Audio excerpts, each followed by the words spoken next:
Welcome to episode 178 of the Corey Shepherd podcast. Welcome back to everybody who's been listening. Welcome to all the new listeners. Welcome on board. Remember, you can find this anywhere that is listening to thing, right? Any one of the podcast apps, Audible, anywhere like that. YouTube, like, share, subscribe. You know what the youths on them say, right? Do it that way. I have a special tune lineup here.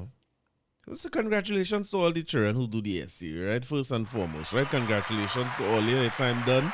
So congratulations to my boy Zachary. He went through all the pressure of SCA. He come out on the right side of it. Salute to all the youths in the area here. Salute to Mr. Quilla and Navin and the folks in the school who put them through it. It's about 12 little children inside here in my area alone, right? SCA. So congrats to all of you.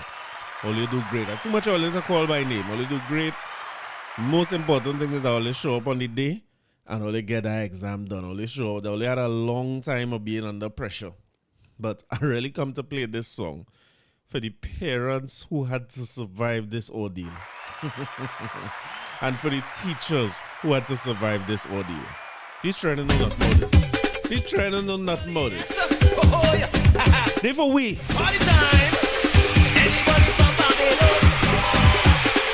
Anybody from Guyana? Anybody from St. Lucia? Anybody from Trinidad?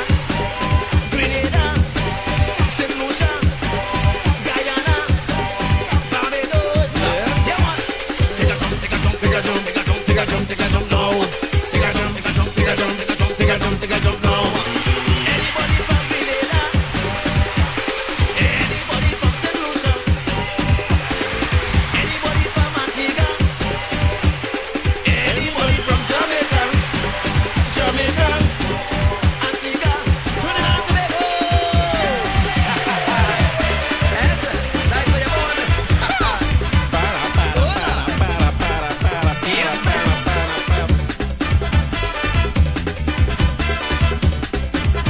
Jump it. What this song started? Whoa, whoa. Whoa, whoa. Listen. I come back home. For the carnival, I come back home. to feel nice. Hey. I come back home for the festival. I come back home for peas and rice. Hey, when I reach in the party, and I start to decolate, take a look at me boom see. How my body swing and sway. It's party all day and party all night. It's round the clock, sun up, sundown. Oh, steel and brass, people playing mass. It's bacchanal from Juvenile. Which part? On the road, on the road, tell them on the road. Which part? On the road. Jump up and play yourself. Jump up and play yourself. Jump up and play yourself. Hey, jump up and play. Play yourself. Jump up and play yourself. Jump up and play yourself. Jump up and play. Jump up with the sauce man. Jump up with the nuts man. Jump up with the corn man. Jump up with the pie man. Jump, everybody. Jump, in the party. Wine you will see. A lot of boomsy, hey. Listen, the SA had a bigger toll on me. Salute to Ronnie Mac, the knife Macintosh. You know how long we play Ronnie? The SCA take a bigger toll on men than I thought, right? The SCA knock more. I can't recover up to now. I've been sleeping for the last 2 weeks, right? Only missed my last week. I missed all but I've been sleeping. Congratulations again to all the training parents, everybody who was involved in these training SCA and them kind of thing. Thank God that is done. It's over. We survive, you know what I mean? We survive. We come out on the right side. Oh, Lord, that thing was a little more pressure than I thought. We carried the man down in the SC. I had to get what happened in the SC before we move on to this week, right? But we carried the man down in the SC. The children and them nervous. The teacher was there. Everybody trying to keep everybody together. And they went in and they write the exam. And as soon as they gone in to write the exam, I would Stacey, I said, girl, we're selling liquor. We had liquor selling. Because it was hard, I tell you, the night before and getting up that morning and thinking something I will never forget. I will never forget that. And at the point of when he going in to do the exam is the most amount of prayers. Stacey do a whole seance the night before, everything done, and it's in between he hands and the Lord hands at that point in time. There ain't nothing you could do but go and look for a drink. So we went on day drinking Woodford Cafe to the point where we oversleep. We oversleep. You know them parents and them who's reached late to pick up the train from SCA, that we. And I can't stop sleeping since that SEA. I tried my best to recover, but we here. The exam is done.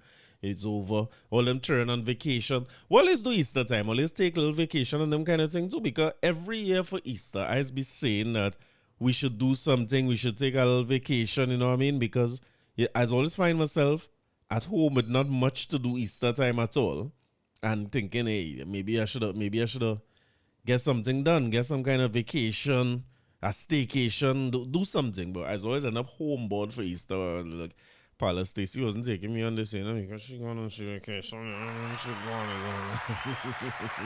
Man alone this wrongs. But the Easter is an interesting Easter, right? And I have an episode built around the Easter being as interesting as it is. But before I get into it, I want to tell you what I do over the Easter weekend, right? I did go to church on Palm Sunday. For some reason, I think it's a lot to do with my grandmother, right? Well, you know me, I don't go to church and all these other things too often, you know what I mean? I know big church man and all these things, but Palm Sunday, because of my grandmother, was always special to me. And I think it's the bringing home of the palms. I don't know what it is makes that stand out to me. I always used to remember when she bring home the palms and thing.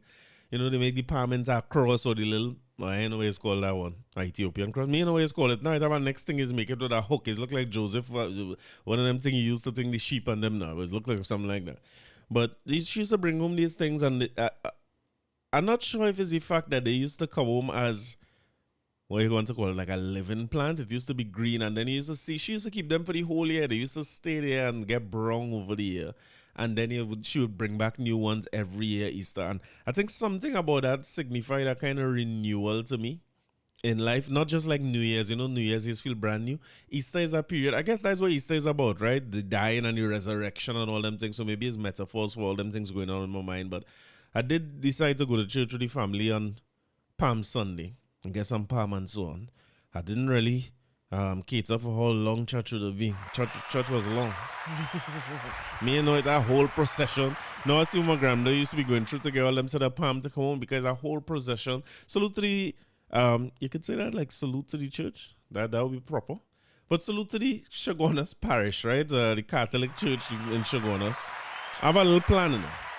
I have a small plan I'm thinking of. I don't know if I will get there, but I'm thinking about it. I feel I want to go and play in the choir for the Chaguanas parish. I'm putting it out there, right? I'm putting it out there now because the Chaguanas parish have a guitarist there who's a very, very bad boy. A bad boy. Listen, and the choir singing good, the guitarist could play, and they have a little fella beating the drum. He couldn't do SCA yet, but he tight on them drums. So I feel I'm going to fall and fit my way into that and walk with a quattro there and see if they go accept me. You know, it's always learn a lot when you play with them fellows. I also went to church Easter Sunday. I want to tell you how shame I was feeling, right? Because church starts 10 o'clock. And I reached my father and them invite me down to church. You know what I mean? Me and Zachary, we say we will go down in church and thing. I organize. Zachary's a man to time too. He's not the kind of fellow who just be running late. So, to tell you the truth, let me tell you the truth, right? In this household, it's had 3 people, and it's only one person who just run late for things. You know what I mean? Me call no one name or nothing like that. Well, you gotta work that out for yourself, right? But it's had certain men in this house is moved to time. When men say 10 o'clock, we down there by 10, right? But the truth is that when the certain person was not wrong, who we want to blame for reaching late, we reach later than we've ever reached anywhere before in life. Because church starting 10 o'clock, we reach down 11:15. Shame. I get up late. I go on an exercise. We leave home late. I stop in Wendy's for breakfast. Don't ever stop in Wendy's for breakfast. Only bad talk Starbucks and only I'm eating in boycotting. I still am going Wendy's and get breakfast. That breakfast in Wendy's take about half hour. Not me and them again. All you could say, well, you want about Prestige Holdings. Prestige Holdings is a well-oiled machine. Because when you go there to get your coffee and your food, you're in and out one time. You don't wait. But not by Wendy's. Wendy's drive-thru in Brentwood there, you have to drive through, and when you reach and you pay, they're telling you, well, excuse you, mind parking in the car park there and waiting, so you got to come out to the drive-thru, park in the car park, and watch that door by that Wendy's sign to see if your sandwich will ever come out, you know what I mean? By the time it come out, you forget you're hungry. I reach the place 11:15. I say, Zachary, boy, I shame you. You want to go in where you want to do. I say, well, all right, we will go by the back door. I say, hey, what will you do? You go down by the back door. It's a small church, right, in Diamond. Is Diamond is the name of the place, boy? Picton. A small church. And we go in the back of the church and stand up. And as I go on and stand up, a lady say, "Hi, y'all are visiting." I say, "Oh Lord." I said, "No, we don't want to go in while the sermon going on. We don't. This is how late we is, right?" I surprised church still going on, to be honest. And this woman says, "No, well, Pastor, the priest father will do a blessing for Easter. You all will get blessed. Come, let me show you where he could go and sit." That's a mistake I make. Salute to Michelle Lee. Michelle Lee is the lady name, right? The mistake I make is to say, "Well, no, I'm Ken Corby's son." And she said, "Oh, no, you have to come in. Father's going to bless you." Let me tell you something. That woman carried me up in the front of the church. Now I had to fit in between people. Shame. By the time we reach in church, looking so done. And you know, the little children have a way. So they could find a way to bring further embarrassment to the embarrassment you're done feeling already. It's a special trait that you're having. Because with all the late we reach, right? We sit down, we went through the thing, you know what I mean? They're going through the normal, well, the rest of the service now to do the, what you call it? When you show somebody a sign a piece, and you take communion and all them things going on. When the thing done now, which is literally 10 minutes after we reach in, the priest wrapping up and saying, "Well, I wanted to be just make a short announcement that we do have some treats for the children for Easter." We done reached this so late. When that man said that, Zachary say, "Yes." I say, "Oh Lord, you couldn't just play along with this thing and let me go." But I'm glad that I did. I'm glad I went to church the couple times too. Like I tell you, I ain't no big religious man, but hearing the sermons and hearing some of the messages, especially on momentous times for the church like Easter, is a special thing to me. But I want to read an article for you here that pretty much sums up this Easter weekend. I find Trinidad personally had too much holiday, right? It's way too much holidays here.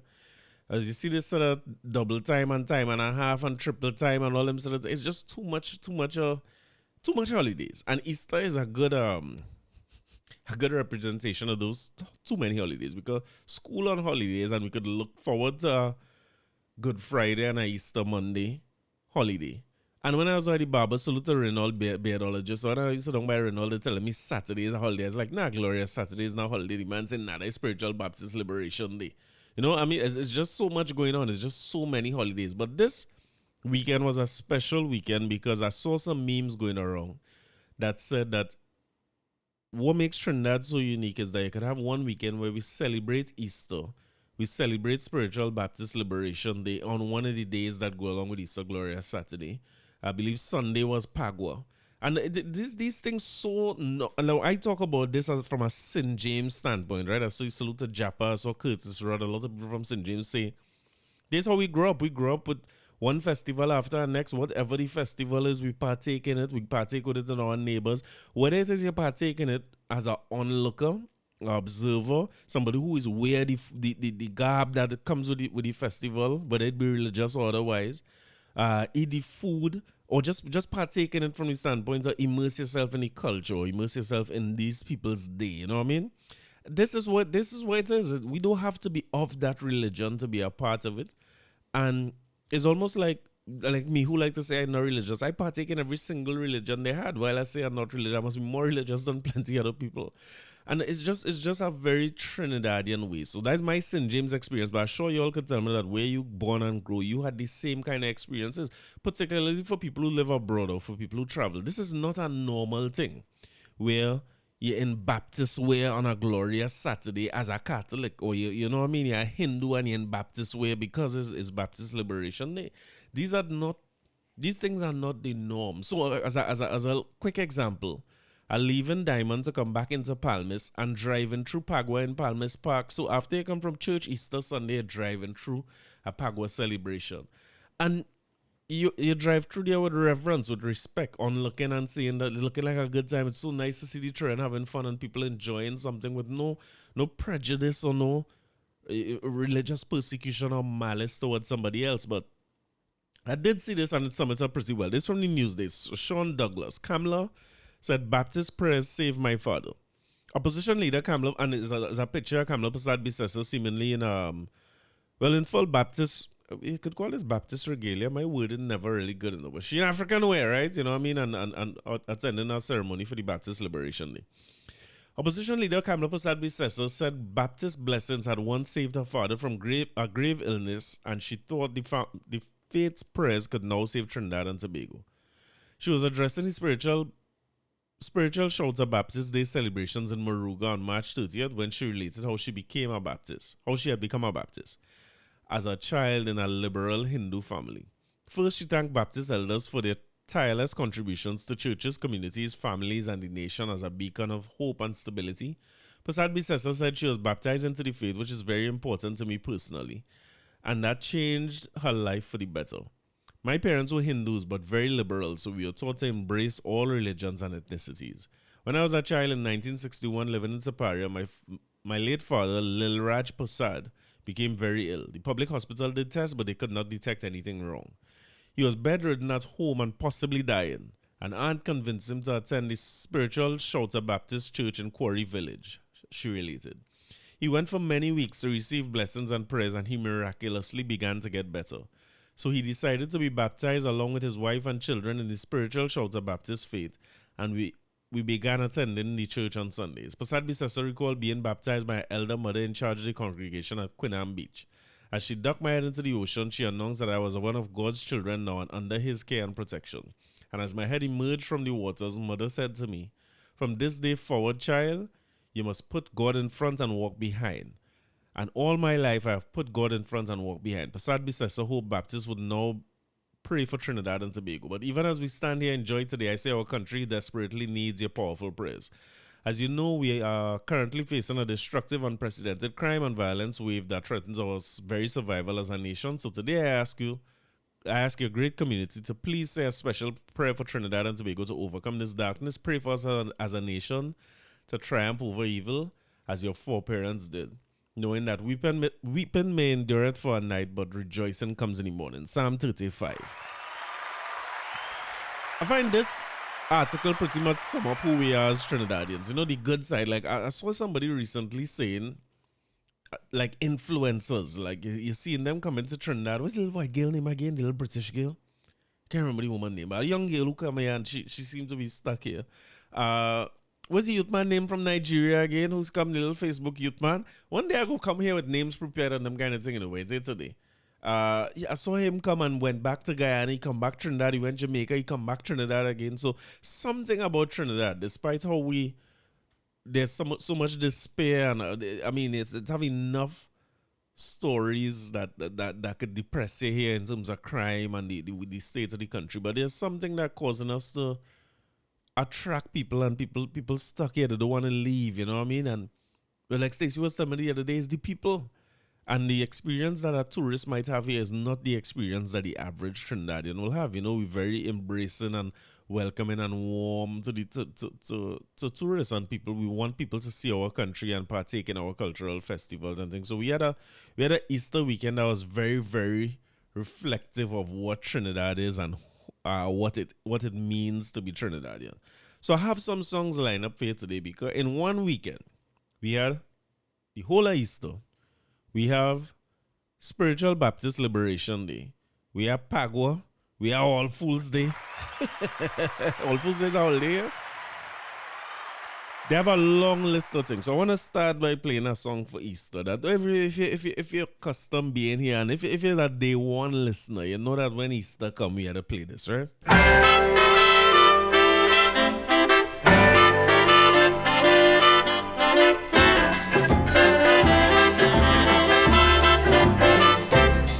If you want a wonderful Easter, here is an island no place can better.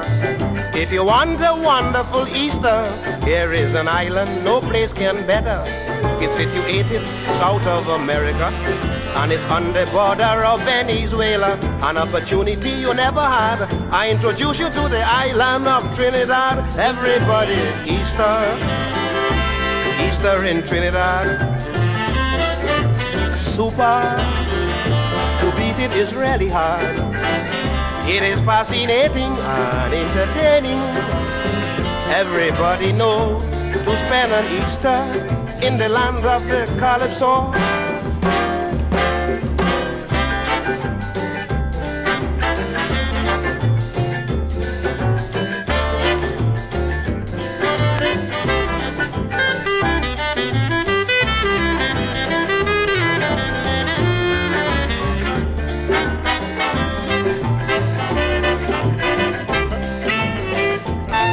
As the sun rises in the morning, holiday makers set for their outing. You have thousands of different dances, large excursions down to the beaches, and the gorgeous dresses the ladies wear, with their Easter bonnets to beautify their hair. They look so adorable, a scenery that is unforgettable. Everybody, Easter, Easter in Trinidad. Super, to beat it is really hard. It is fascinating and entertaining. Everybody knows to spend an Easter in the land of the Calypso. Easter, Easter in Trinidad.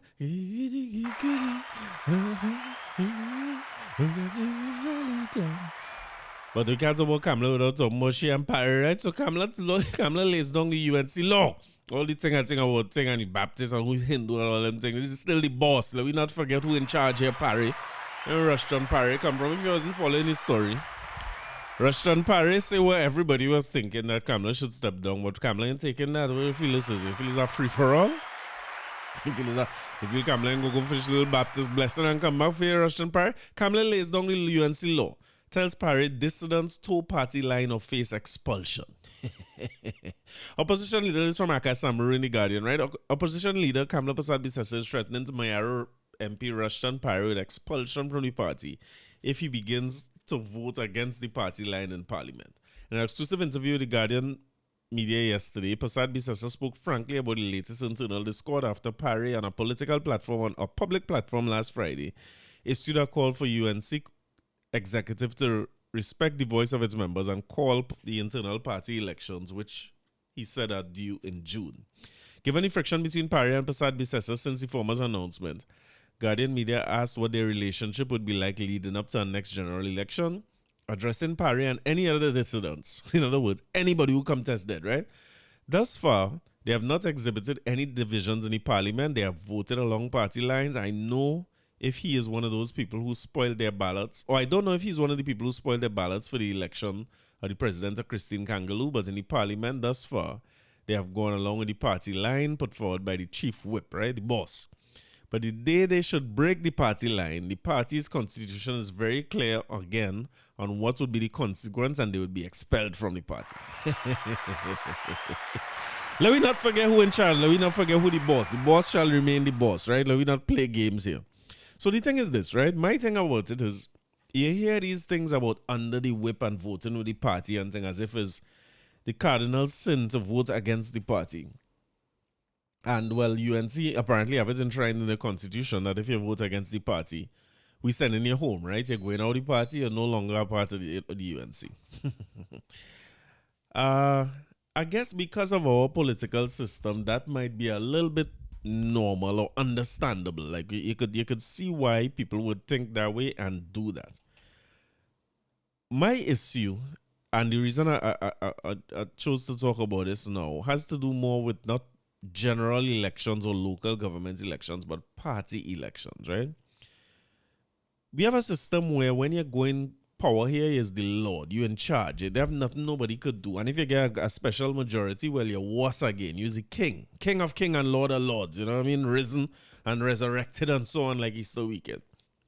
So we should pay particular attention to how internal party elections run for all the major political parties that want to put themselves up for Trinidad, because you can't do anything about it after you vote them in a general election or you vote them in a local government election. Because at that point in time, them appointing president, they're appointing all the senators, or the majority of senators in case of the people who win the election and so on. Or in the opposition, you're appointing a minority amongst the senators. So this is who going to constitute the government, right? Whether it's PNM, UNC, it's still a PDP. What Farley party name? He take PDP or he get a new name? What Philip name? What's Philip and them name? NTA? What's Gary name? Whatever them parties is, because those are major political parties, right? Some more major than others, right? We should pay particular attention to this, because statements like these in terms of what happened in parliament and voting under the whip and voting along party lines is one thing, but when you're inside the party, this is a bigger statement for what happened in the party elections than it is for the general elections for me, or for anything that happened in the parliament. This says that if you run against me or you go against me in our political elections for the party, you gone. Imagine you are appointed, you win your seat, which means you're loved by your party already, right? You win your seat and you help to bring us in power. And then they're telling you, they're holding this over your head to say you have to vote at party lines, or the constitution said will throw you out of the party. I want you to think about what the measures would be like if you go against the leader or the popular sector or sect of a political party. So let me say it's the PNM and Rowley and them is the boss, right? Rowley and them in charge right now. If you were to rise up against Rowley in any way internally, we might never have heard your name. At least we know Rushton Parry's name, because he's a man, do what he had to do and win his seat. And he been around for a long time in the politics and so on. But think of how much careers these people kill of young, aspiring people who come in there to do the right thing and come to make the party and bring innovation and new ideas and new ways of doing things and to see a better Trinidad and Tobago. If this is how they run, and this is the kind of statement, these are the kind of statements they make publicly. Imagine what kind of politicking happening behind the scenes when you try to run against them. Remember Rowley versus Manning or Kamla versus Munilal? Well, Gary and them party have enough people for nobody to run against them. It's them alone, right? It's them and them madam. Philip Alexander and them party. It's just them and them madam. So it's not nobody to run against them. But it's something to pay attention to, right? Just observe when you're hearing statements like these about voting in the party and being under the whip and so on, which I have a challenge with that already. But I just want you to spare thought for how the internal elections go. And the internal elections is what's going to determine the ones who you know and you can vote for at the polls at some point in time. Just food for thought, right? But as we're talking food, let me get back to Easter food now. I see an article here saying chef defends $220 a dozen price of hot cross buns. In the country where people like to say they have no money. People like to say they have no money and Trinidadian thing and the money there. $220 for a dozen hot cross buns.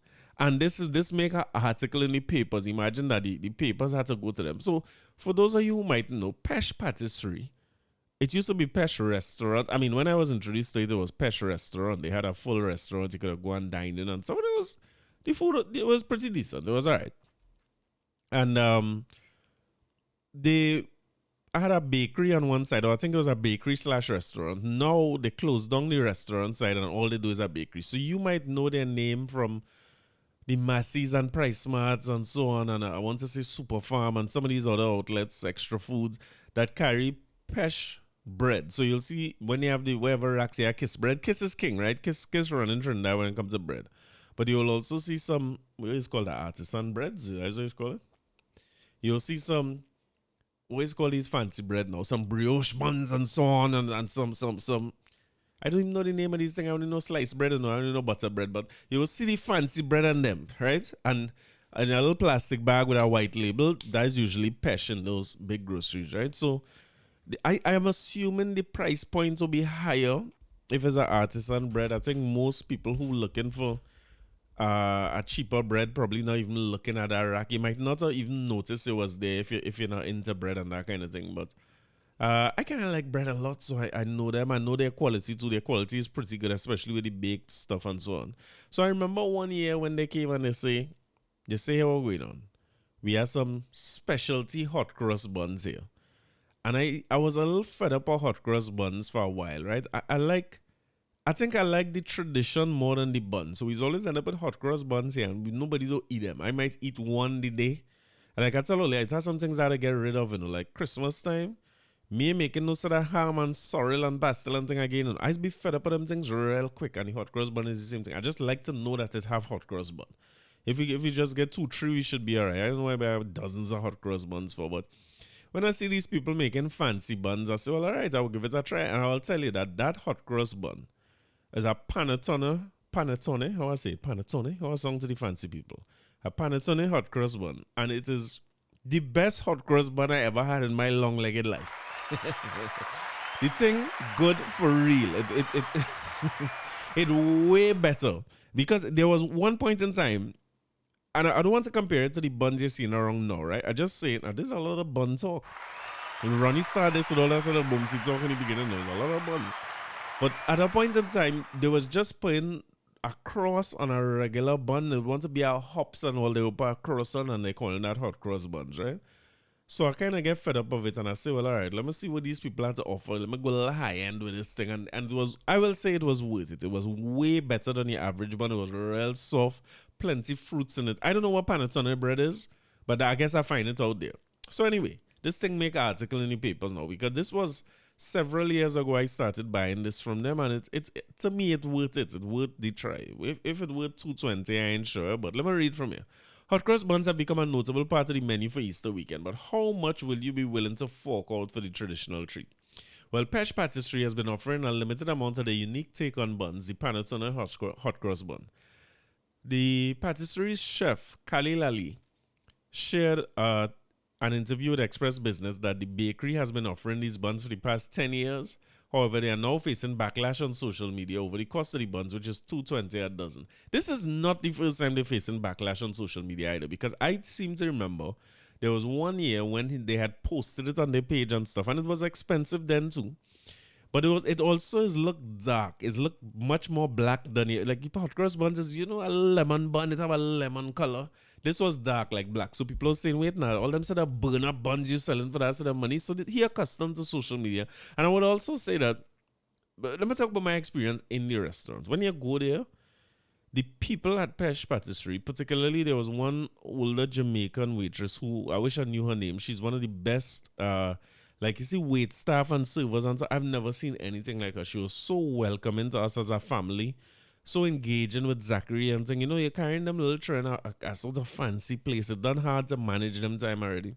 But she used to make the experience amazing. Same with Khalil Ali. He would come out. I remember a time he came and he carried Zachary into the back by the, what is called the chef by the kitchen.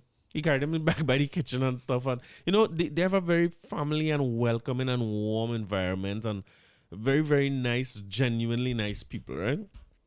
There was another time I asked for hot chocolate, and the hot chocolate was so good. Like Zachary was like, so I when I saw him passing, I asked him, I said, listen, that hot chocolate you make there, what do you use to make that? Because this boy loved this thing. If I could get some of that, that would be great. I'll carry that. I'll start buying it home.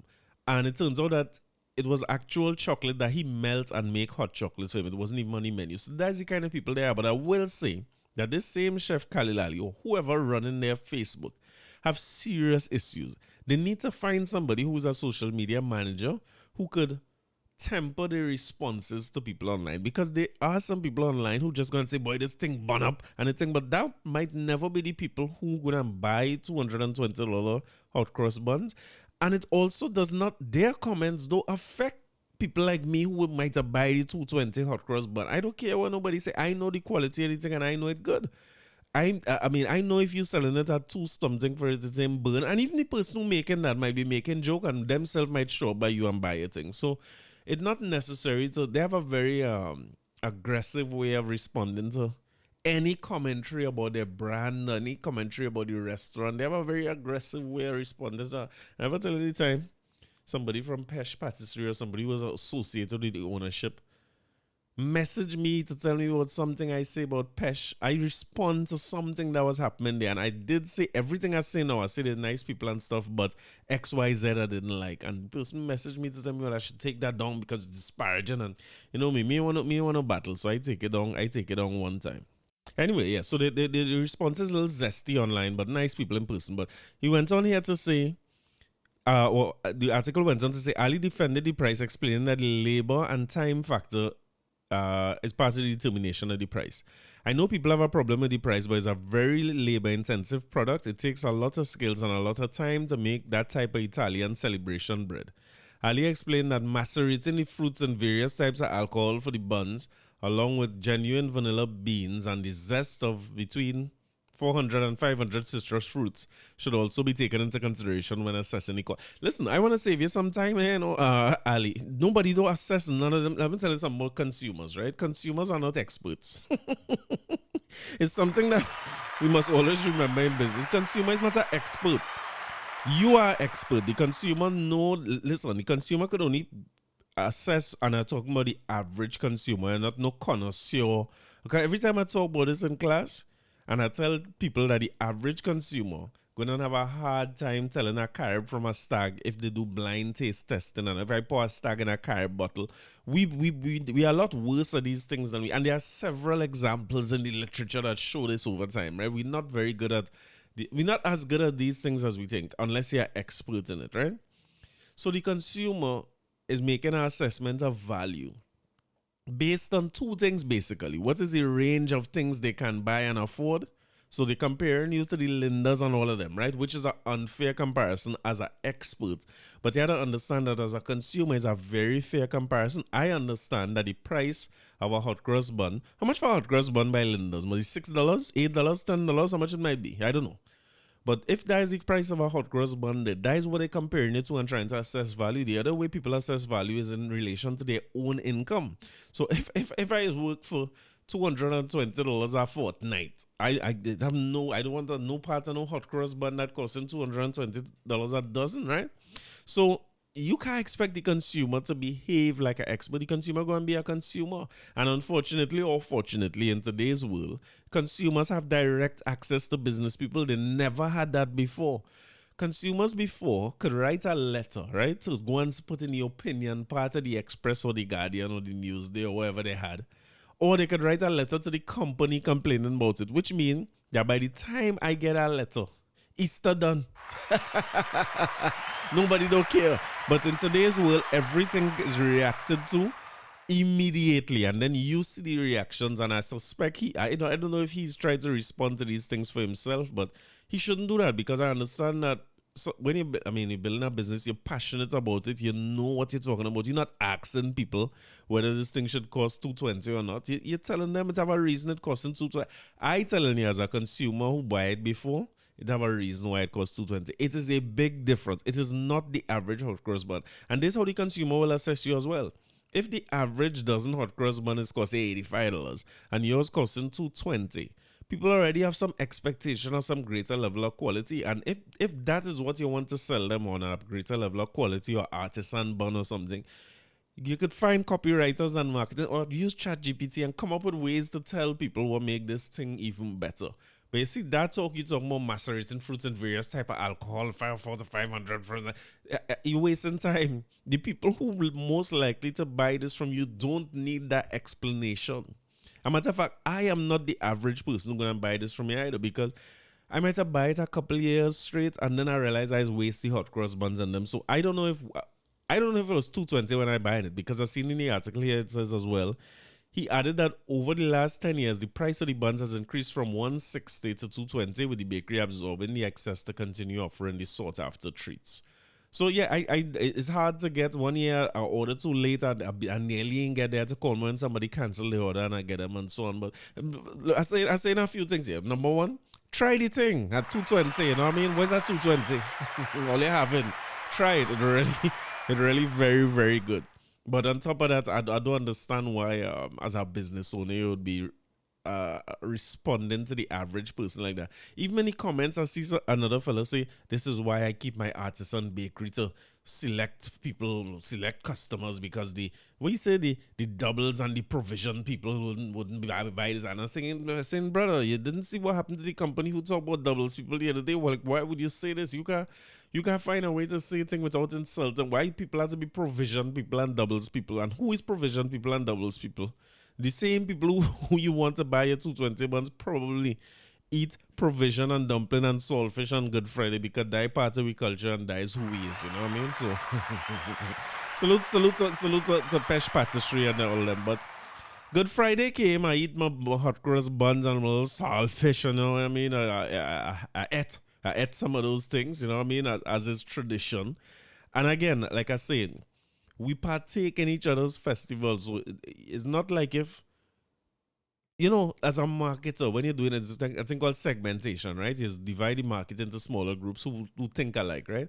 If you segment in Trinidad and Tobago market, you might think, okay, if I come in to sell hot cross buns, which is a Good Friday or Easter thing, I want to only sell that to people who are Christian or Christianity and Catholicism and all those types of things. So I'll say, listen, all right, well, it's about 600,000 Catholic in the country. I will focus on them. But if you do that in this country, you're wrong, if you do that in this country, you're wrong, because the reality is that way more people than just Christians or Catholics would buy hot cross buns as part of this celebration. And again, it shows you how special the country is. If you know what the cross signifies and what Good Friday signifies and so on, and we just eating hot cross buns because that is almost not to do with religion, and it's more that is Trinidad and Tobago culture, and many more people partake in it than just people who you might see as Christian or Hindu or whatsoever it is. Because as I say, right the day after the Good Friday, after you eat your hot cross bun and thing, is Shout a Baptist Liberation Day.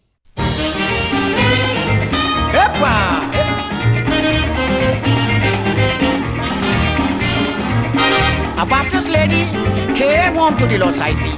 Yes, it's a Baptist lady that came home to the Lord Saifi. She told me, Mister had a vision that you must join this Baptist religion. I told her, Madam, I cannot go. I don't sign up to sing calypso. She said, you have to go straight to the Happy Land. Which part? Happy Land of Canaan. Where all this milk and honey is flow all the time. Happy Land of Canaan. Let me go, Saifi, let me go, hey, high. Happy Land of Canaan. Let me go, let me go, let me go, let me go, hey, high. Happy Land of Canaan. Let me go, boy.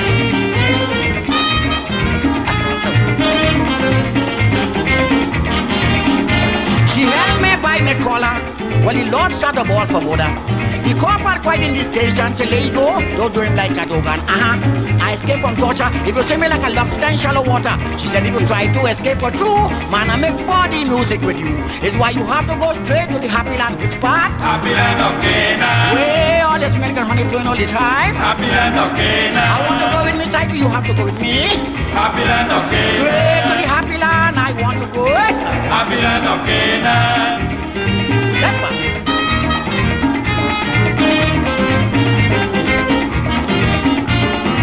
When I read the question, Biggie did come make a breakaway.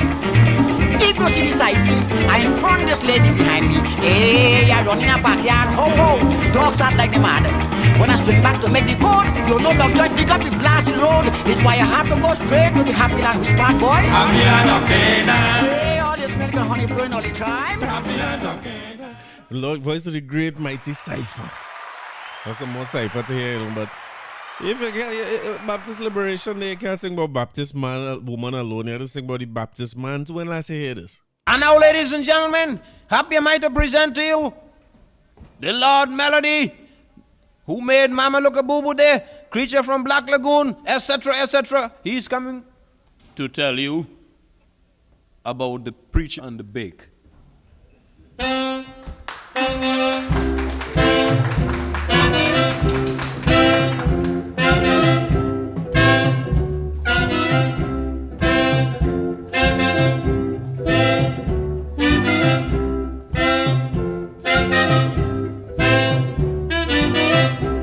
Well, a Baptist preacher living peacefully with 4 little children in Laventille. A Baptist test living peacefully with 4 little children in Laventille. His work was selling sweepstake, so one evening he rose up some bake, went to sleep and get up a bake missing. So he wake up the children and started asking. He shout out, Jonah, Yes, why? you take a bake here. No, why? One gone, one gone. Well, the power fly up in the old man head. He rough a belt and nearly kill the poor children dead with whop, whop, whop, whop, whop, whop, whop, whop, whop, whop.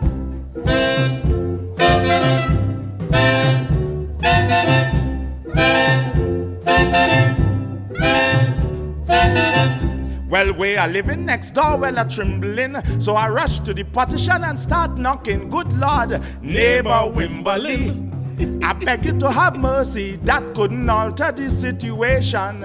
With the ignorant man, he beat the children as if he was beating a snake. Just because he was short of a Johnny Bake, he shout out, Friday! Yes, why? You take a bake here? No, why? One gone, one gone. Well, the power fly up in the old man head. He rough a belt and nearly kill the poor children dead with whop, whop, whop, whop, whop, whop, whop, whop, whop, whop.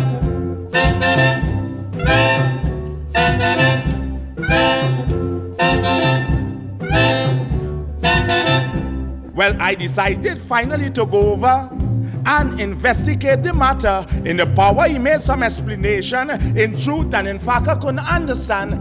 He said, well, I'm tired with this boy Jonah. And like I always talking in vain. But believe me, neighbor, I ain't talking again. Jonah. Yes, Papa. You take a break here. No, Papa. One gone, one gone, one gone.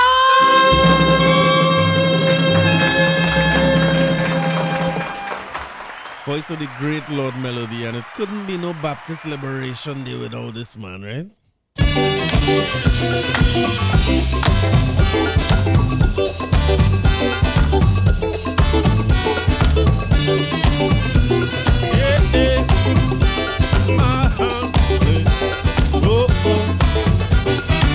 Listening to a prayer meeting, Baptist people preaching, with a leader in front, half people shaking. So I tell my partner, why let we get closer? Because I tell myself I'm hearing soca. Though it was something to be spiritual, to me it was more like bacchanal. Oh Lord, yeah, but they dancing, some jumping out at time.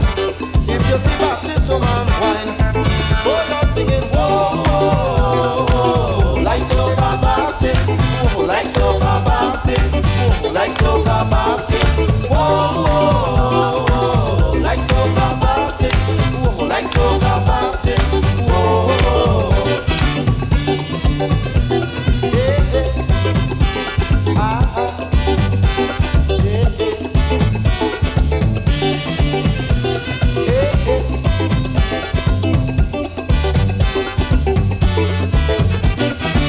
Just then a power take me, cause me to act crazy. So they embrace my arms and start to spin me. But I created problem, I start to fight with them. Though the spirit in me, they have no mercy. When they see I really giving trouble, the preacher laid hands on his Bible. Oh Lord, yeah, for chapter 2, page 4, Psalm 166, which was soca and Baptist mix. Oh Lord, singing, whoa, whoa, whoa, whoa, like soca Baptist, whoa, like soca Baptist, whoa, like soca Baptist, whoa, whoa, whoa, like soca Baptist, whoa, like soca Baptist, whoa, yeah. Yeah, yeah. Yeah. Oh, oh. Yeah. Yeah, yeah. Yeah.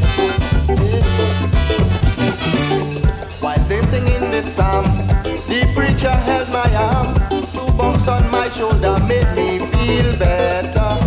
Then he said to me, son, come forward and kneel down.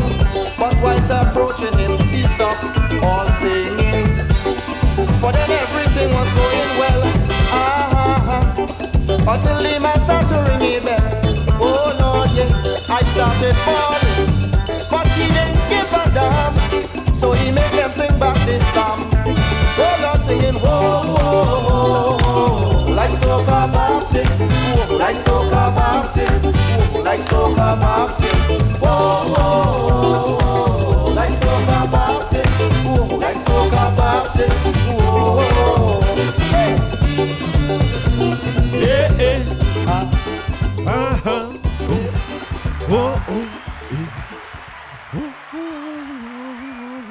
Soca Baptist, like soca Baptist. Whoa, whoa, whoa. Hey, blows for Erla. Judge tried commissioner over FUL delays, right? Erla can't catch a break, you know. It's simply outrageous that a sitting police commissioner who would elect to adopt a I have plenty work to do stance in defense of a 7-year delay in granting firearm user licenses to an applicant. So if you wasn't following this story again, Earlier, on a very religious weekend and spiritual weekend, right? Earlier, they should name this whole weekend after Earlier because she's the most spiritual person. She's dependent on higher powers almost solely to do her job at this point in time. You know what I mean? It's heavy prayers. I'm sure Earlier must ain't miss nothing. She ain't miss a pagwa. She ain't miss nothing this weekend. She get every blessing it have to get for the crime situation here, right? So one of the things that she getting blows for too is that the FUL situation is not clear in Trinidad and Tobago, something that I keep coming back up to. There's an application process that is, to me, deliberately mired in all kinds of issues with who could get it and who can't get it and where the application has to go, and tracking your application is impossible to get. So this is one of the biggest bargaining chips they have in the mix of the who is who in Trinidad and Tobago, because is as everything else in Trinidad and Tobago is a friends and family kind of situation when it comes to granting FUL licenses, and it's a bargaining chip for those who have power, who have some kind of say, whether the power comes from legitimate sources or not. It seems as though for instance, if I'm in a police station and as a constable, I don't have no power necessarily over the application process. But if I could make the application sit down on my desk for long and I could at least do that, then there's something in it for me. I could put it like that. Because once you're able to do that, there are people in Trinidad and Tobago culturally, people just rather grease the wheel. You know what I mean? Say, here we're going on. Let me just get along with this and make this happen so that I could get my weapon and everybody in my family safe, and that's the end of that. It does seem as though we interested in streamlining and making processes more efficient. It seems as though they're inefficient for a purpose, and this is where she gets somebody take her to court. And when they say take her to court, it's basically taking the state to court, right? To say that, well, I apply for a FUL and I can't get a yes or a no, and it's taking 7 years to get. It's ridiculous for an application process for anything shouldn't take 7 years, right? They say, furthermore, aspirants of high office should not allow its allure to distract them from the onerous obligations that such offices impose. And this is the judge responding to her being quoted as saying there's a lot on her plate, right? She has plenty of things to do. Instead, it is imperative that those aspirants are fit for purpose, equipped and capable of addressing with sound judgment and alacrity the multitude of obligations which the office imposes. You see, what this magistrate saying here is absolutely right? You see, going up for public office, or forget public office, going up for very stressful jobs, especially when you have public consequences to those jobs, I think he's absolutely right that you mustn't just study the power that these positions give you. Clearly, these positions ain't gaining no money, right? So you mustn't just study the power where these things are. You really have to take into consideration what you're willing to give. It's almost like no matter what you paid in this position or how much power it give you, it can't compensate you for the amount of stress that this could bring.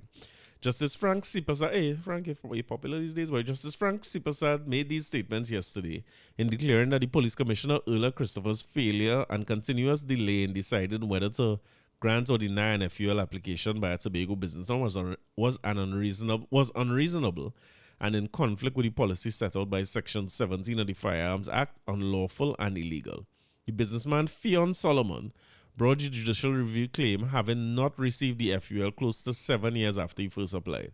One of the arguments advanced by attorneys for the commissioner during the proceedings was the volume of work Christopher was required to carry out. In Christopher's affidavit, she stated that it was unfathomable to expect that she should spend her days rendering decisions on FUL applications, having regard to the plethora of issues which fall under her remit. This statement is true. This is a true statement by Christopher or her attorneys, right? It is unfathomable that the commissioner of police, with everything else that she had to do in a country that's ridden with crime, can spend any amount of days going through FUL applications, which numbering in the thousands now and backdated to years. She had too much other things to do, but the solution to this is to not just do it at all, just leave it and whatever happened with it happen. The solution to this is to get the resources in place who could do these applications. If the commissioner had to sign off on it, she had to sign off on it in the end if there is a law, and that and all could change. But I can't understand where it seems as though the thing is there's too much to handle, yes, so forget that. If all you need firearms, like get them illegally or don't get them at all or whatsoever it is. Those issues included the crime rate, gun-related violence. Okay, yeah, all the issues the commissioner dealing with is important, but I don't expect that somebody who is the head of our organization is sitting down there signing off on every application that comes into the organization. I was using Prestige Holdings as an example for the past. You could imagine Christian Mute having to go and implement price changes on every cash register. I mean, them men changing price so often throughout that franchise. Every time you go by Starbucks, it's a different price. He can't do that himself, but I think that if that not getting done or something in his organization not getting done, any private sector person, the first thing you'll be looking at is, okay, what are the resources that you need to get this thing done? At least for me, I would love to see people who in management in particular look at what is the outcome that they're going after and what resources it will take to get that outcome, and what's the benefit of getting that outcome versus the cost of getting the things in place.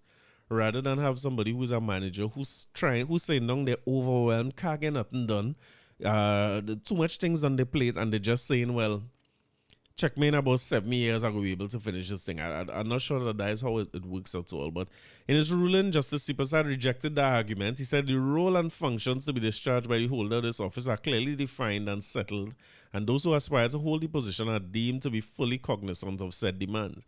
He went on to add that to suggest one core function was more important than the other was a classic cop-out. I'm not sure that is true either, Justice.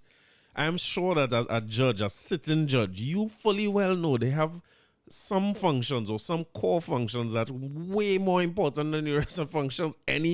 You go any little productivity or management course, they will tell you that is one of the first things you should do. You should highlight the value of your time based on the task that you have to do in front of you. And they have some things that require your time and presence, and they have some things that don't require it. And they tell you have to start to delegate them things. But I'm not sure that we have a system that allows for delegation. I'm not sure that we have a system that wants to allow for delegation either. Because if I had to sign off on every single one, and we know that this process rife with corruption. Me know who rife it up with corruption. If it's Gary Griffith, they say when he accused of something and there's some report about he, but the corruption in here come out long before Gary Griffith was a person in public life and them thing. That the idea of corruption behind a FUL is a common thing here.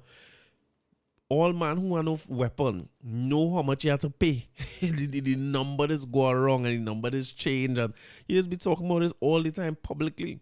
So if I know that the way to get FUL is to really collect a piece of money, then I would want to sign off on all, because that way whoever collecting the piece of money, piece has to come by me. And if I have thousands of applications, and let me say I have 5,000 FUL applications to sign off on, I willing to grant 4,000.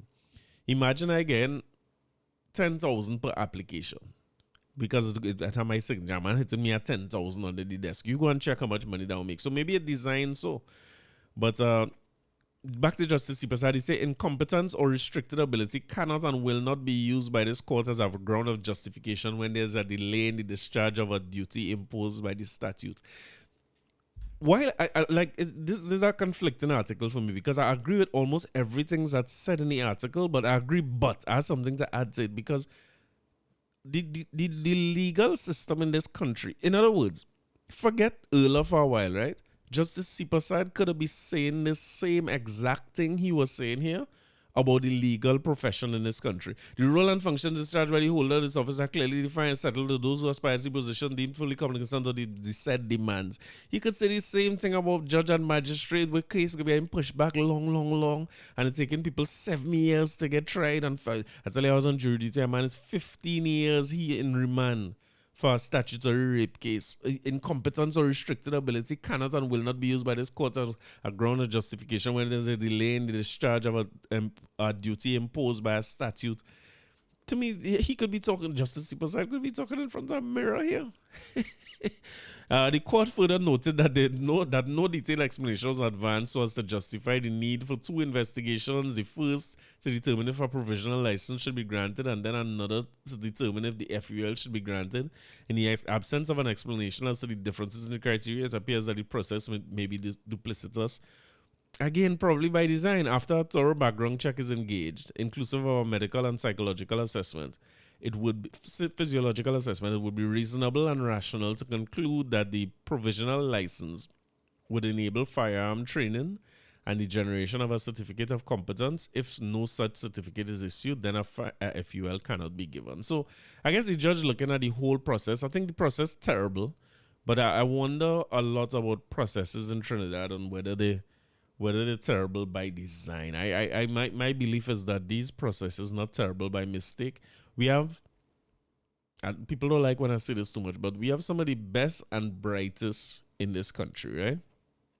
When it comes to looking at business, yeah, men who do spiritual reading and white light healing and talk to the dead and all these kind of things, you know what I mean? You have some of the best and brightest people in this country when it comes to leadership and business management and so on. So to me, if you wanted to get some systems fixed in this country, we have the right set of people to sort out them systems right here. If you hire the right consultants and put it, but I mean, it goes back to what I was saying about the type of people in the type of jobs and how much you want to pay for them kind of positions, because it's easy to pay for white light. And you see, white light is a very, very expensive kind of light. So if you want that, you got to pay. Anyway, I'm moving on from that. You know, that is one that I do not expect to see any change in that process or those processes. Certainly not for as long as Erla is commissioner. I think Erla's main focus is the prayers and so on. You know what I mean? She looking at the spiritual, and you know, Kamla did say that the spiritual Baptist might be able to help we to get through that, right? So maybe she going down the right road where that is concerned, but I don't expect to see any kind of change where that process or pretty much any other process is concerned within the TTPS. What I do want to talk about though is the fact that after the Easter and the Good Friday, followed by the celebration of the Spiritual Baptist Liberation Day, I get to drive back through after church on Easter Sunday and see Pagwa going on in Palmis Park. And coincidentally, they have a statue of a man in Palmis Park there where I want to play a few songs from this man now. I talk a lot about the fact that new soca artists or contemporary or whatever, today's soca artists take a lot of elements of older soca and play them, right? Whether it's the whole song they do over, elements of the song, the theme of the song, some beats that they sample and so on. But I don't think it have anywhere that happens more than within chutney music. So in the celebration of Pagwa, in celebration of the Palmis Park and my little peep and glimpse into Pagwa on Sunday, I want to play a few by this man. I'm playing two for you that heavily sampled by today's chutney artists, right? Hold this one first.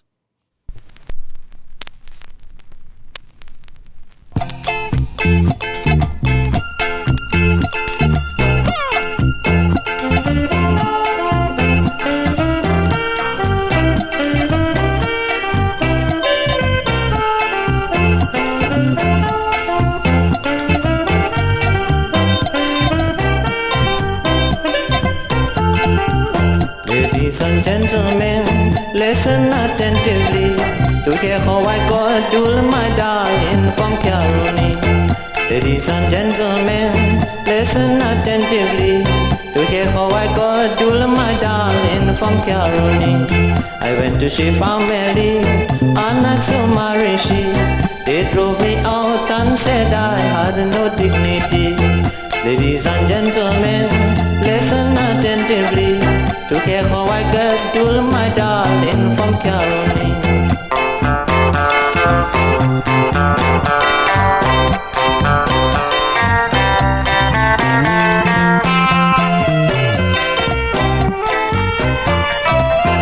हाथ मेरे सिलट मुंह में cigarette packet ना बाटे एक कापा हाथ मेरे सिलट मुंह में सिगारेट पाकिट ना बाटे एक कापा सोना चांदी के अंगूठी लगा कर सोना चांदी के अंगूठी लगा कर रास्ता चले जैसे सागा वो बोले भी run away don't give you her £1 and so I promised to Lottie to take the chance. Ladies and gentlemen, listen attentively to hear how I got Jewel, my darling, from Caroni.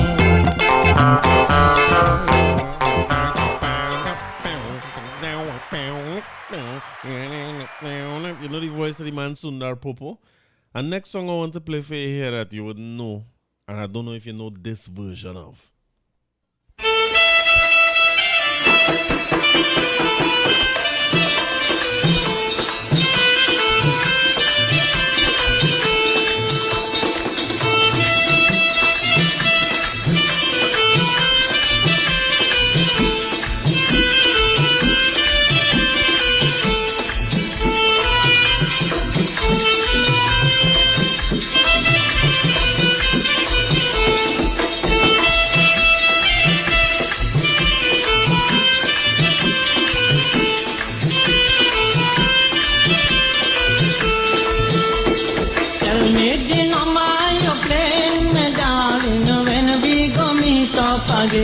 Me darling, when we go meet up again.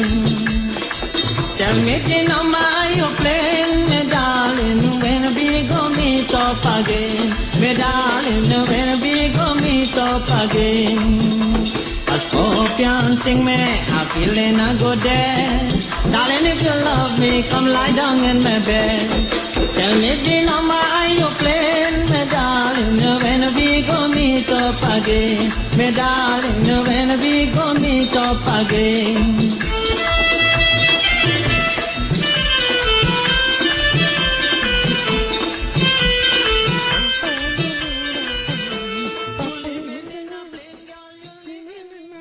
It sounds like they're talking to certain people.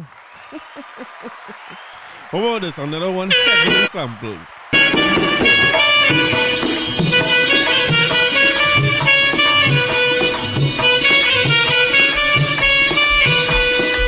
कैसे बनी कैसे बनी कैसे बनी कैसे बनी पुलौरी बिना चटनी कैसे बनी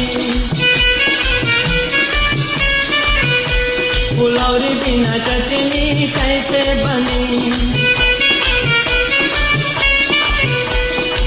कैसे बनी कैसे बनी कैसे बनी कैसे बनी पुलौरी बिना चटनी कैसे बनी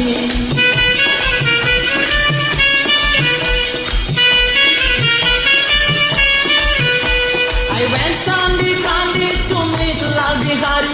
I went Sunday Gandhi to meet Lal Bihari.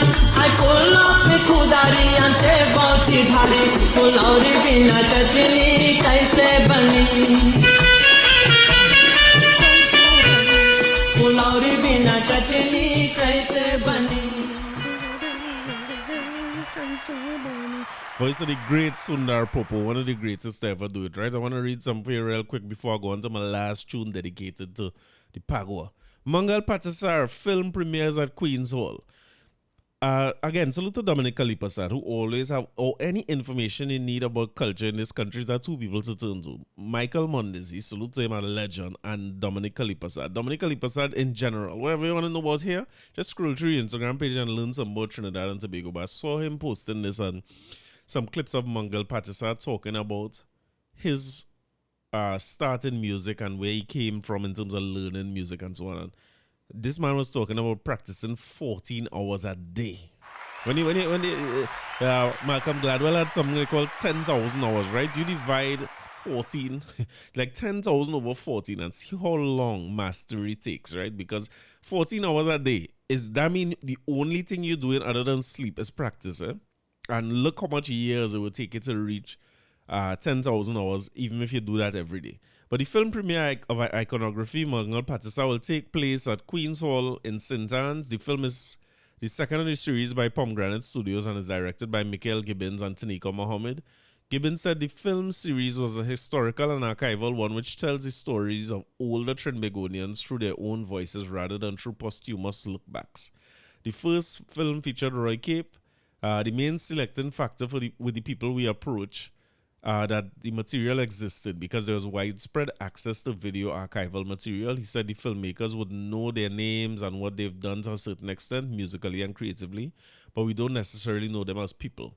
Mohammed said he felt it was important to talk to Persad because the entire crew involved in the film grew up listening to his music.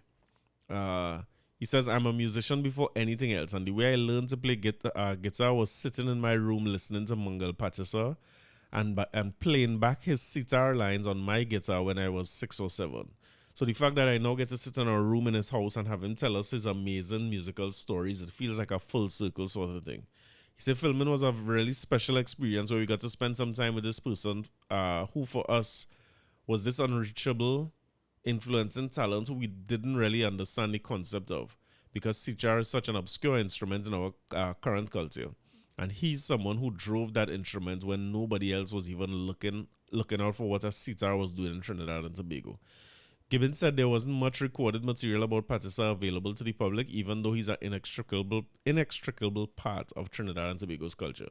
Everyone knows the name, everyone knows the tunes, Dreadlocks when they hear it first, when they hear that first note, but maybe they don't know where he came from, maybe they don't know where those first few notes started, and it feels really nice to get to tell that story for the first time. So these youths, and this where I say like culture in great hands. I was talking about this in a little lecture done by Salute to Star Broadcasting by Nigel Nicholson.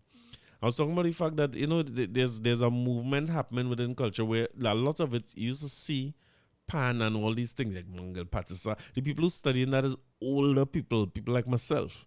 But when you look at the youths who doing this film now, you could see that there's a certain level of interest and enthusiasm and passion for the culture and all aspects of the culture that's coming out that I think is commendable, and better continue to applaud these youths for running their leg of the race, right?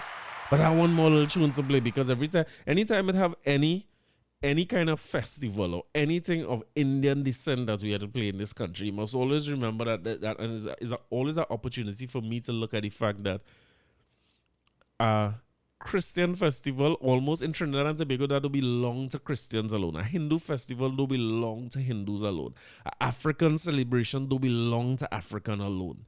And when you look at, again, things like Nyla winning the intellectual chutney earlier this year, and things like that, it shows you that we living in a place that's very, very special. But when it's talking about Indian music in particular, this is a fella I feel don't get enough credit for the amount of hits he have as in, I don't know if you want to call it soca chutney or whatsoever you might want to call it, but this man don't get enough credit for it.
Oh, Rani, I want to marry Hindustani.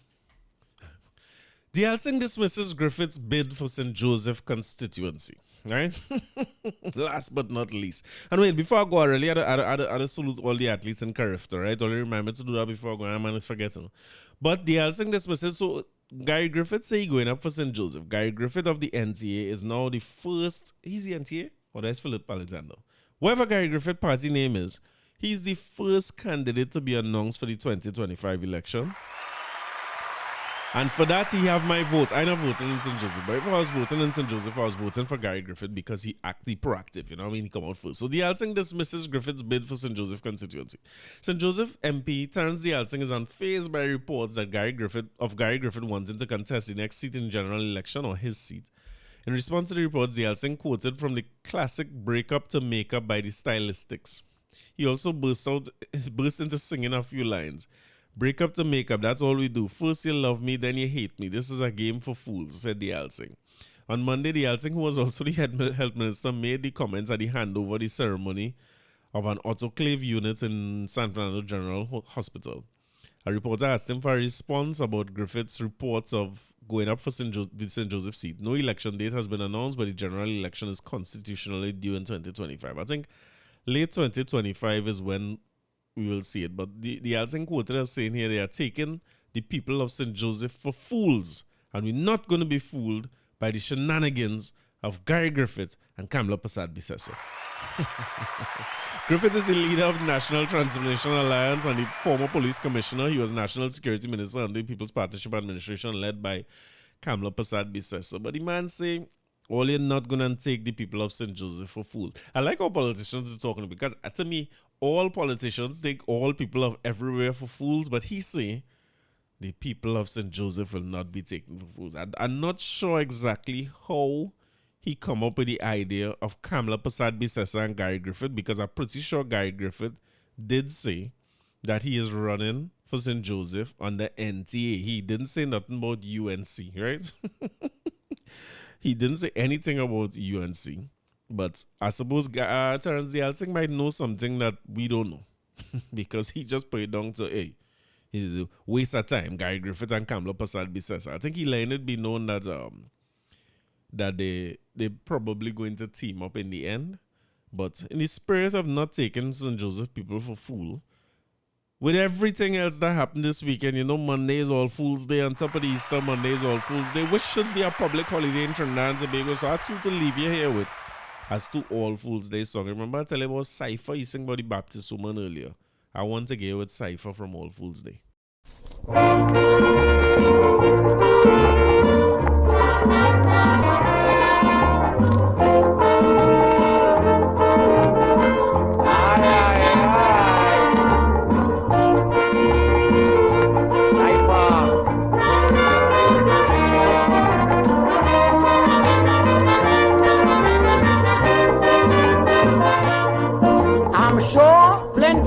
Don't know the holidays for Trinidad and Tobago. I'm sure that plenty people don't know the 2 holidays for Trinidad and Tobago. We are all cosmopolitan.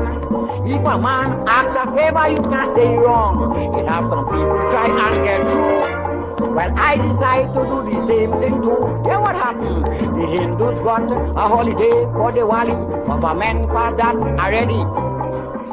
The Muslim also get one for Eid, and Saifa glad they succeed. The Chinese already have Eid Day. Well, hear what I have to say. I'm begging government to see what they can do. Well, if we get we for some April too. Aye, aye, aye.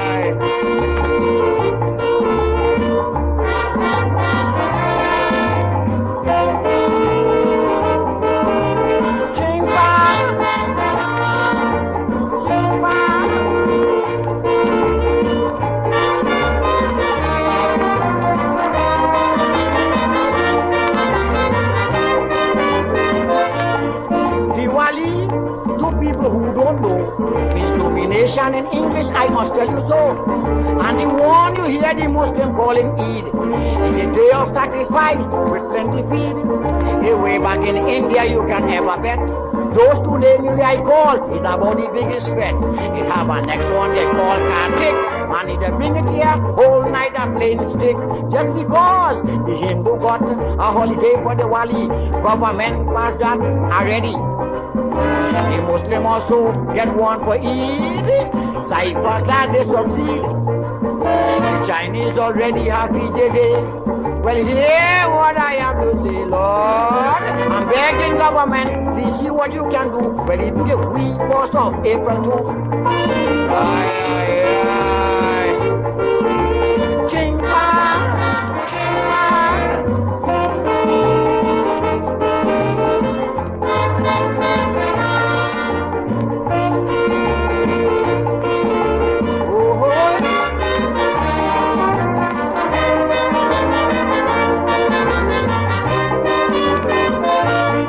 I decided we bound to get a day, and I care what the public may see. At the time election was just around, well, a candidate would promise you the whole atom. I met one, and this ain't no joke. He promised me a day, I gave him a vote. After he lose, what you think he say? Go a remand take holiday today, just because the Hindu got a holiday for the Wali. Government passed that already. The Muslim also get one for Eid, and Saifa glad they succeed. The Chinese already have busy day. Well, hear what I have to say. I'm begging government, please see what you can do. Well, if give we 1st of April too. Aye, aye, aye, Saifa.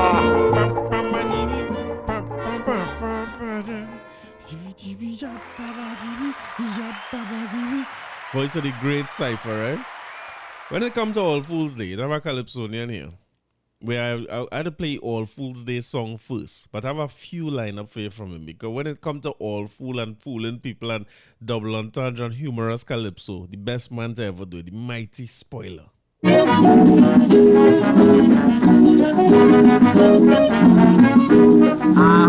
I thought I was cool, but it's now I realize that I'm still a fool, you mustn't doubt me. I thought I was cool, but it's now I realize that I'm still a fool. Believe I never realized this thing until All Fool's Day on the 1st of April. Believe I would have killed my wife on the brood if I thought she wasn't telling the spoiler the truth. I never see more believe in my life. Meet a man inside my own house kissing my wife. I asked what is that? She turned around and say the only fooling you spoiler is All Fool's Day.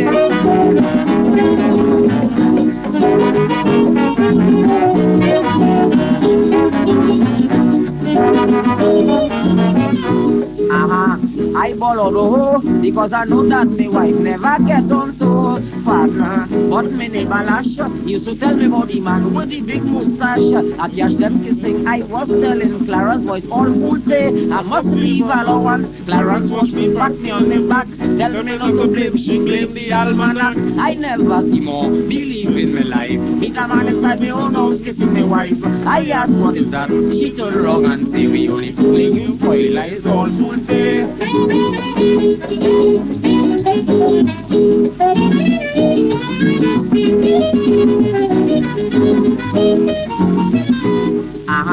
What made it thing worse? The man inside the house, he started to curse.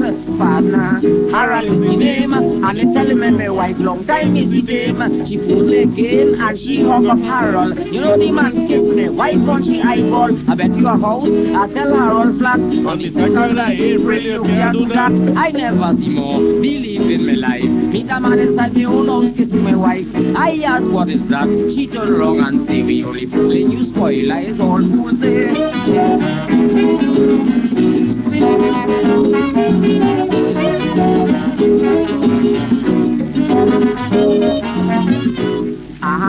Some stupid husband would have started to make noise and break their wife hand. Partner, they should take it cool. On the 1st of April, you're bound to get fooled. So if you see your wife kiss Tom, Dick or Harry on All Fool's Day, I beg you to leave she. Nothing you could do better in this world than to leave she alone. Let she rock and roll. I never see more believe in my life. Meet a man inside my own house kissing my wife. I asked what is that? She turned around and say the only fooling you spoiler is All Fool's Day.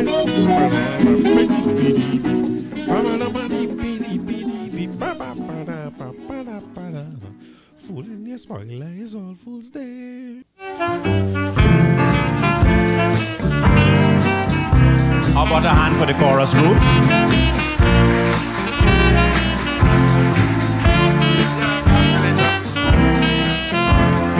My cousin died many years in Togo.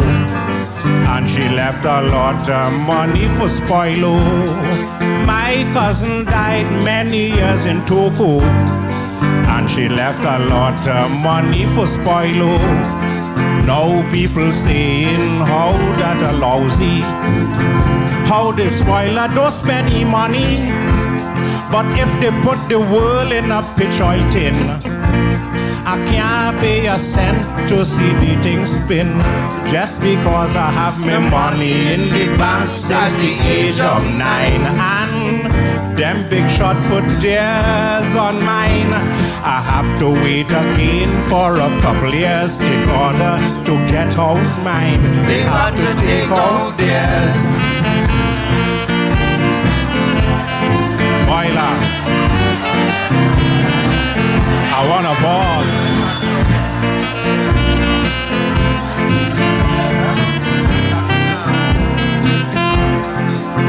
Well, sometimes I wake in the morning, I know I have my money.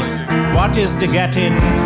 Run down the road and jump in a taxi. I gone in the bank to get little currency.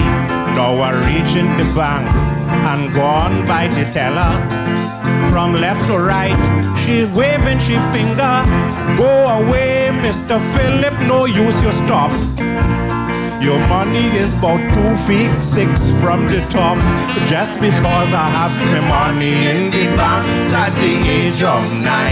And them big shot put theirs on mine. I have to wait again for a couple years in order to get out mine. They have to take out theirs. As a voice of Relator and Regeneration now, right? The next one by Spoiler, like this one named Twin Brother.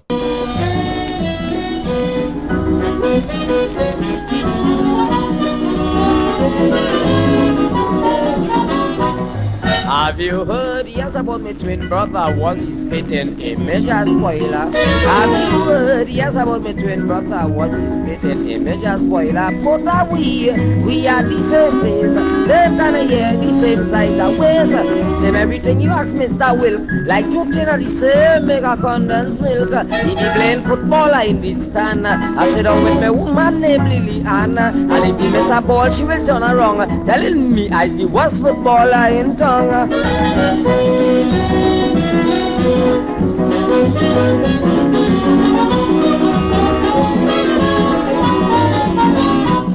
From the time Spoiler and his brother born Billy, I was the bad luck one, oh Lord.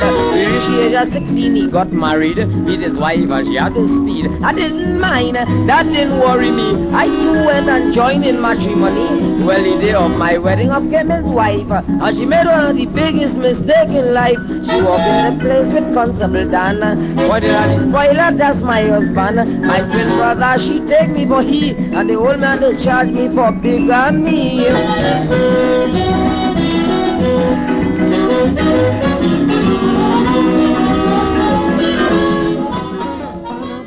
I'm leaving only with this one, right? This is might be the first calypso I ever learned to sing on my own, but it's definitely one of the first calypsos I ever fall in love with. This is Spoiler, the magistrate try himself.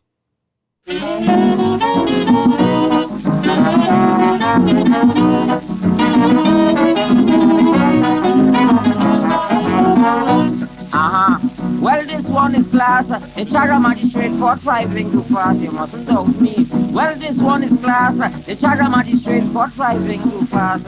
But there's one courthouse in the district. He is the only magistrate there to run it. If you see how the people flock up the place to see how the magistrate go try your case. He self tell himself you are charged for speeding. He self start to shout the policeman lying. He self tell himself to shout. He said no sport and he charge himself for contempt of court.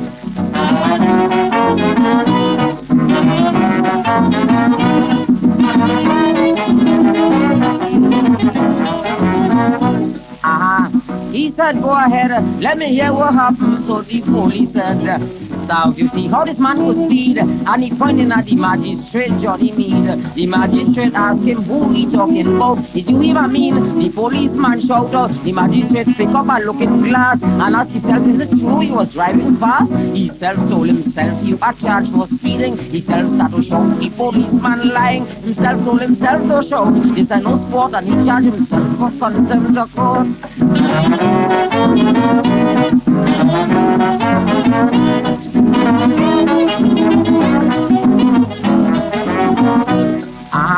Then Mr. Carruth, he came up and he started to prosecute. The magistrate then called his lawyer to defend the defendant, who is your honor. And all the time that the lawyer talking, the magistrate serious, sometime he laughing. At the magistrate tell you himself, look, have a great mind to take away your license book. Himself told himself, you are charged for speeding. Himself told himself, the policeman lying. Himself told himself to show, this ain't no sport, and he charged himself for contempt of court.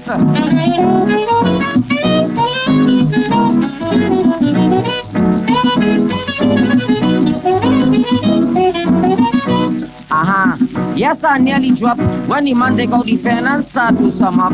Partner, I start to study if he could put his own self in custody. I was wrong because again he took out the mirror. He tell himself to pay $20. He bust out a cry. He turned around and say, give me a chance. I want a little time to pay. He told himself, you are charged for speeding. Himself told himself, the policeman lying. Himself told himself, all right, I will be kind of giving you 5 years to pay the fine.